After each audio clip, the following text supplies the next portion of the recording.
I'm Mira Rubin here with you on Enlightened World Network.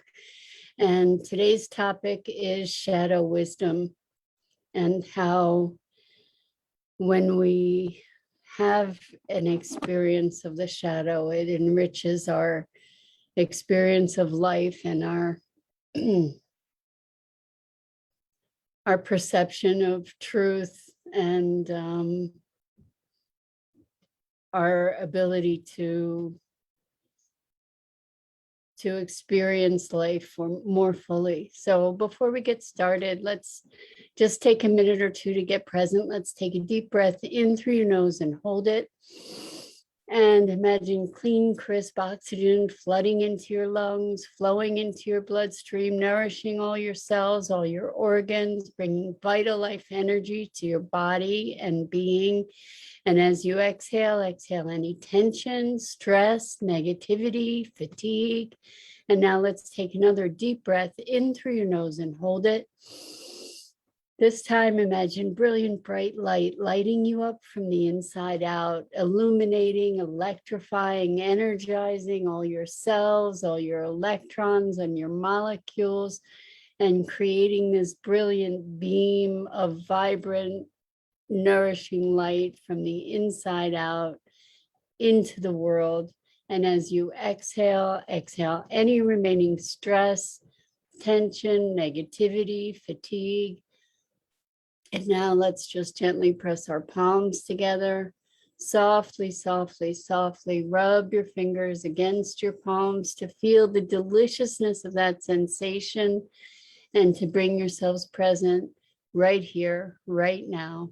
Welcome, welcome, welcome. Good morning, Veronica. Good morning, Rosalind. So good to have you guys here with me this morning.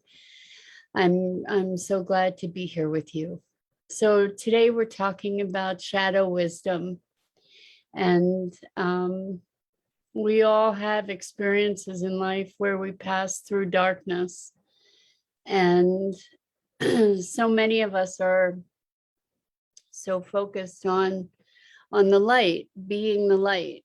You know, that's what we're up to. And the thing is that when there's just brilliant light, we often miss things that are in the corners. We miss the subtleties. We miss the dimensionality of things. Good morning, Dennis. Thank you, sweetheart. We miss the contours of things. If everything is always in brilliant light, we miss some of the details of things that are nuanced in shadow. And going through dark passages changes us, and not necessarily for the worse. It deepens us, right? It tests our mettle, shall we say, and requires us to dig more deeply into our sense of being and our sense of presence, and in questioning the things that we have taken for granted, we come to a deeper place of appreciation and of awareness. And I think it's interesting because so many of us, you know, we have the privilege in life of sailing along like everything is, you know, predictable, and then all of a sudden something happens and everything flies into disarray and unpredictability and confusion. And it's those moments are precious, graced moments, because they allow us to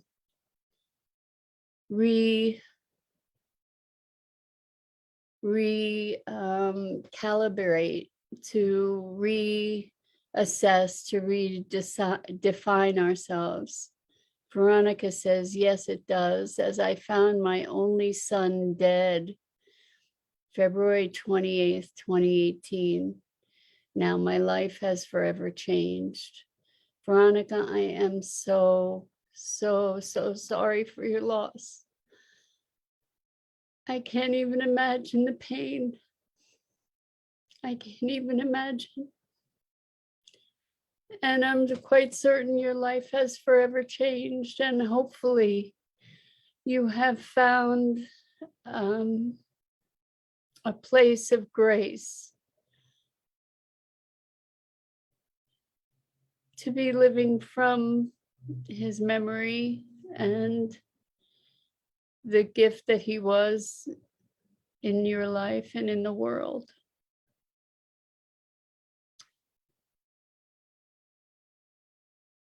You know, we morph and change. Life changes us, and we change with life, right?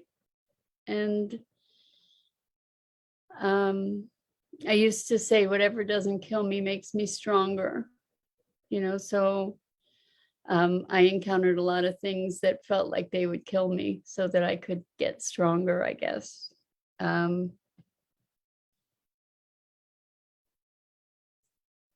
But Dennis says, wishing you physical and emotional good health. Thank you so much, Dennis. I'm getting better and better. I feel like I'm finally almost at the place where I can say I kicked COVID. So that kicked COVID to the curb. So thank you for that. I appreciate that. It's been a passage. And I think as we look at the wisdom of the shadow, you know, what I've noticed is, like, I saw clients yesterday, and there was a difference for me. I was different. And what was different is that I had an edge to use. There was an edge that allowed me to just go right to what was there. No bullshit. No dancing around any issues. Not that I normally do, but there was something different about it. There was an edge. And that edge of clarity, that edge of urgency, that edge of no BS. You know, like, let's not play around here. Let's do the real work here. No more pussyfooting around, even though we don't really do that. It just felt qualitatively different.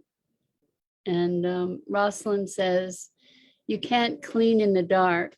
Sunlight illuminates dust bunnies. Deep cleaning with a black light flashlight can find soiled areas that aren't visible in the sunlight. My dog used to sometimes pee, and I could find it with a black light. I just gave away a black light to find errant pee from animals.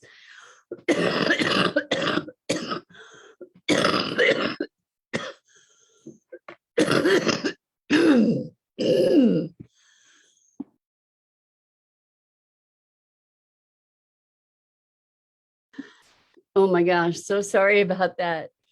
Anyway, that's good stuff. That's the remnants of COVID clearing. So I'm glad for that coughing. But the thing is, no, you can't clean in the dark. But when there's blaring light, sometimes you don't even get to see the corners. You know, sometimes the light can be so bright that you can't see the corners, and you can't see the nuances, because there's just this reflected light. And sometimes having the shadow allows for you to notice the contours, notice the depths, notice dimension in a different way. And that's a really, really important thing.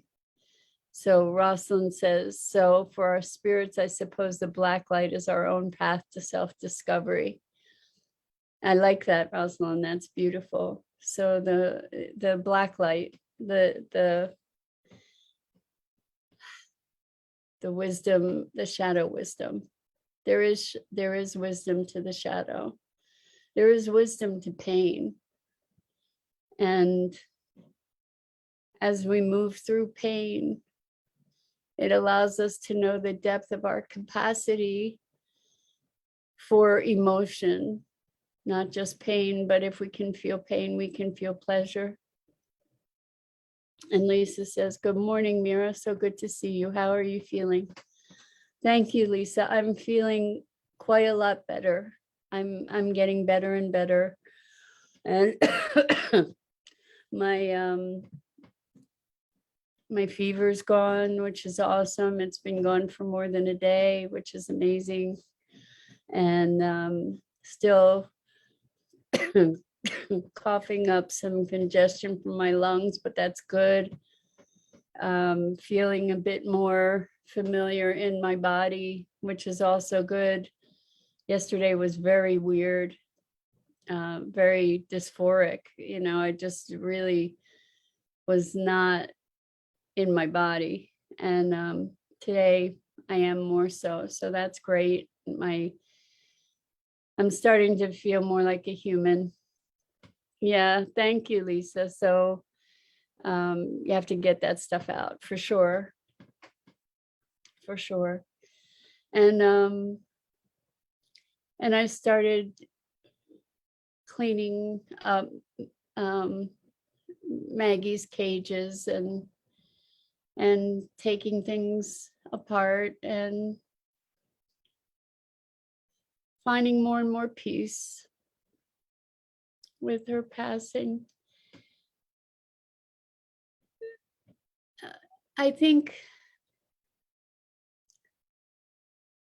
how with metal, how you refine metal by putting it in the flame and pounding it and putting it in the flame and pounding it and putting it in the flame and pounding it. And I think that's what happens to us as humans, that we get refined by the flame. And that flame is often one of deep pain and anguish. And it's very much a part of the human condition. And that honing of our metal is something that deepens our capacity for connection. It deepens our capacity for compassion. It deepens our capacity for life and for perception. That if it were always lollipops and rainbows and unicorns, then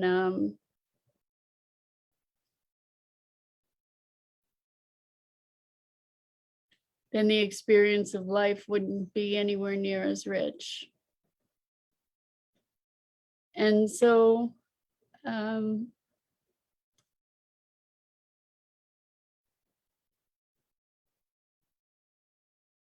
it's interesting. It's interesting to look at the pairing of love and pain.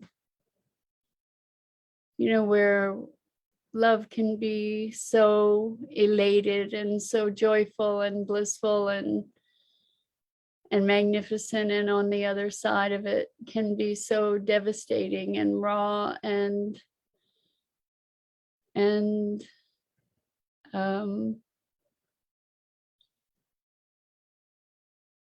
incomprehensible.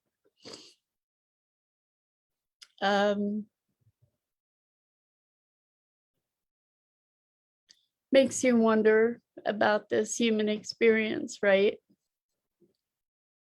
Like, what is it all about? And I tend to think that it is about experience, that it is about expanding consciousness, that it is about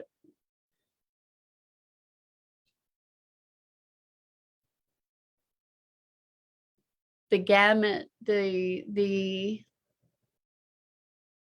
magnificent march of emotion and perception and possibility and wonder and tragedy and triumph, and it's all part of this one big beautiful story. Lisa says, yes, it is. People often ask if I would ever want to go back and do this over without the traumas, etc. But that's not me. I'm the totality of my experiences. And that's as we all are, as we all are. You know, I've heard of stories of kids who have been protected from germs. And what happens is that they have no resilience and they get very sick very easily because they haven't had the exposure to the things in life, the challenges in life that they had to grow against. You know, that when we experience resistance, like a plant without any kind of resistance, just will die, it will fall over. It needs the resistance, for instance, of the wind that makes it fight a bit against the wind to stand sturdy. And it needs the weather to be able to build its resilience. And this is how we as humans evolve and grow. If we were just in a little box protected from any kind of tragedy, although we really want to shield the people we love from pain and sorrow, right? But the truth is that experiencing that pain and sorrow is part of what enriches us, is part of what strengthens us and gives us character and allows us to live without the challenges of life and circumstance. We wouldn't be able to survive. So it is something of an irony that in many respects that it is true that whatever doesn't kill us makes us stronger.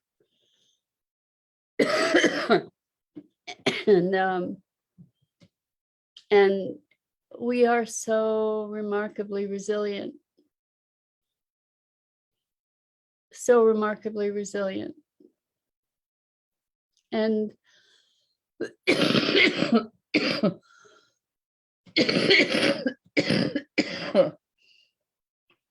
as we experience pain, it feels sometimes like it's going to kill us, right? It feels like we're just being torn asunder. And yet we heal. It's just so extraordinary and remarkable that we heal. Good morning, Bernadette. Thank you so much for being here. And the thing about healing is we get to choose, and this is a really, really, really important thing for all of us as we confront our pain and our suffering and our stumbles and falls. We get to choose the way that we heal to a certain degree, to a great degree. We get to choose whether we heal with bitterness or we heal with gratitude. We get to choose whether we heal with strength and triumph or victimhood.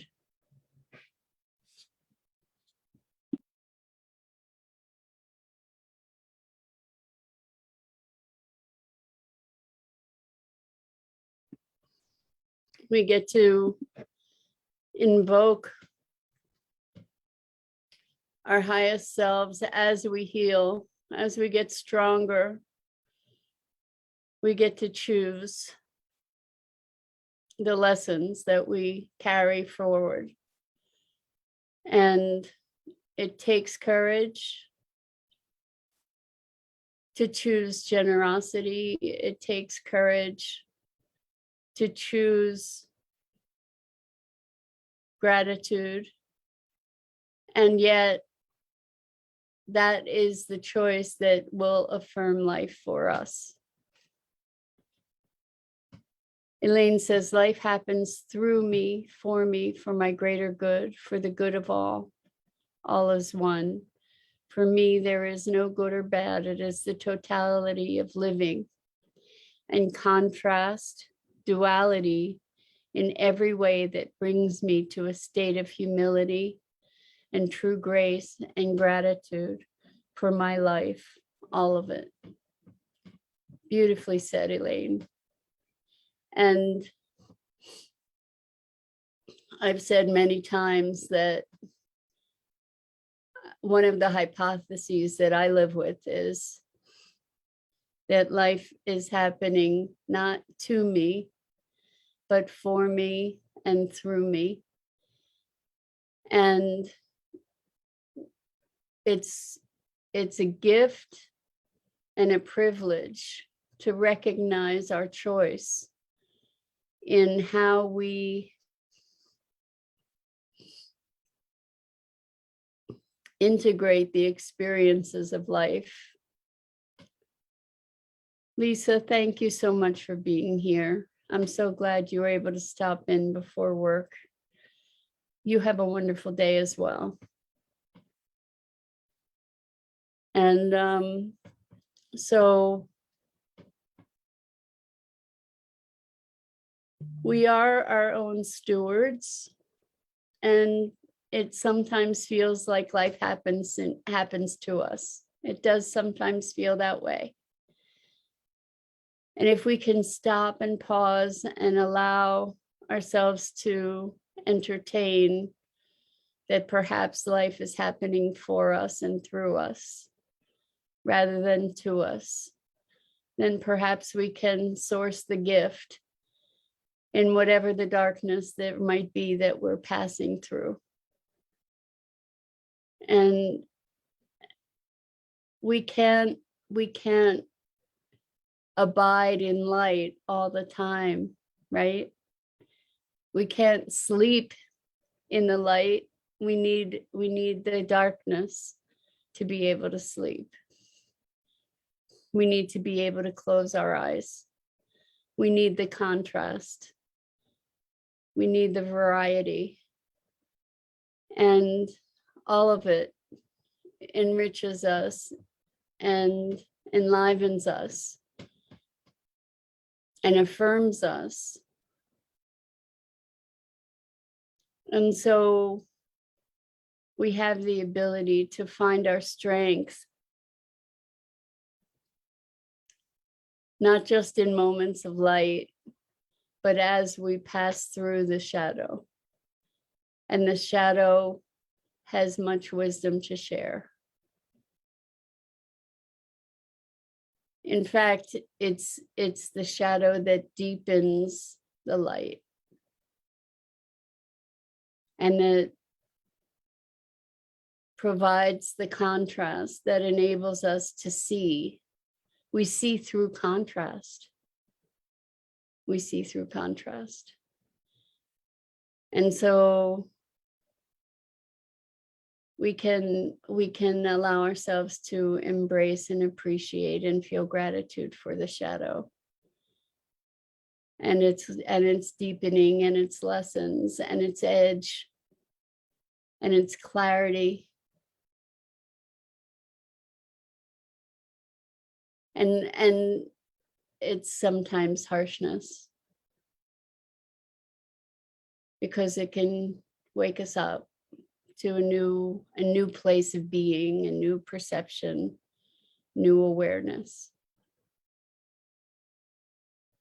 And so with that, I just want to say thank you, thank you, thank you for being here with me, for being by my side through what's been a dark passage for me.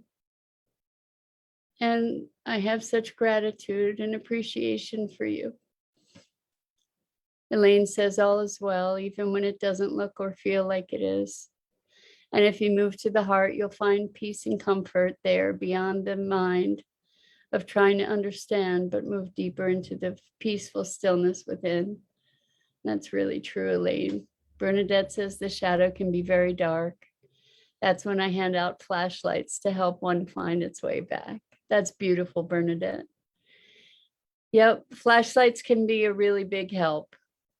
And so thank you all for the light that you are, and for engaging in these conversations so candidly and authentically, and sharing your hearts and souls. And that's it for today. I'm Mira Rubin. This is the Core Connection. And I go live here on the Enlightened World Network Facebook page each weekday morning at 9 a.m. Eastern.